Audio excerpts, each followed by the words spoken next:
সৌরভ ও কল্যাণী আজ প্রথমবার বাইরে আলাদা দেখা করতে যাচ্ছে। তাদের বিয়ের কথাবার্তা প্রায় সব ঠিক।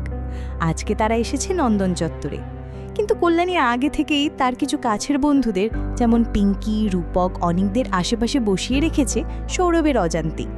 তাদের অ্যাজ এ কাপল একসাথে কেমন লাগে সেটা বোঝাই ছিল তার উদ্দেশ্য। যথাসময়ে সৌরভ এলো আর তারা গিয়ে বসলো পাশের ঘাসের গালিচায়। তাহলে কি ভাবলে আমাদের ব্যাপারটা নিয়ে? কিছু চিন্তা ভাবনা করলে? হ্যাঁ, আমিও ঠিক সেটাই চিন্তা করছিলাম। কি যে বলবো ঠিক বুঝে উঠতে পারছি না। কি দরকার এত সাত তাড়াতাড়ি বিয়ে করার? না, আসলে বিয়েটা যখন করতেই হবে তাহলে শুধু শুধু দেরি করার কি দরকার? আফটার অল এটা যখন একটা প্রায়োরিটি। প্রায়োরিটি না চাই, আর তা বলে জুন মাসে এই গরমে কেউ বিয়ে করে? ঠান্ডা পড়া পর্যন্ত কি ওয়েট করা যাচ্ছিল না? আরে বাবা, শোনো শোনো, এইসব কাজ বেশি দিন ফেলে রাখতে নেই। কেন? কি ভেবেছিলে অন্য কারোর সাথে পালিয়ে যাব? হ্যাঁ, তাছাড়া আমার আবার কিছু জিনিসের অ্যালার্জি আছে, আর সেইগুলোই জুটেছে দেখছি আমার কপালে।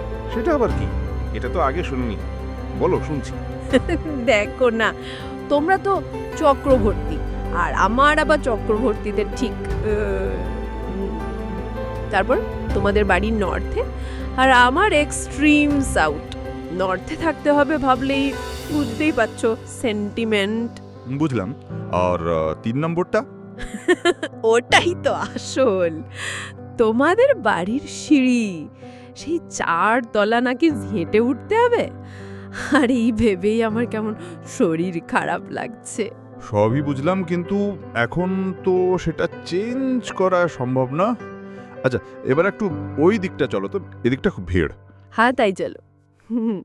কি মশাই, মুখটা এখন গম্ভীর হয়ে গেল দেখছি। না, ও কিছু না। তাহলে ভাবছি কি করা যায়। তোমাদের বাড়িতে কি অবস্থা? আর কি, ওরা তো সবাই তোমার দেখছি ফ্যান হয়ে গেছে, বিশেষ করে মা।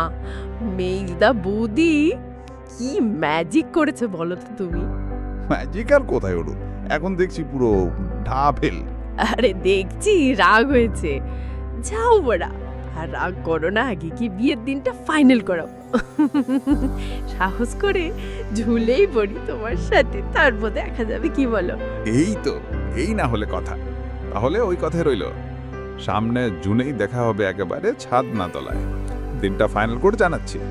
এখন টাটা। ওকে, সি ইউ, সাবধানে যেও। পাগল একটা।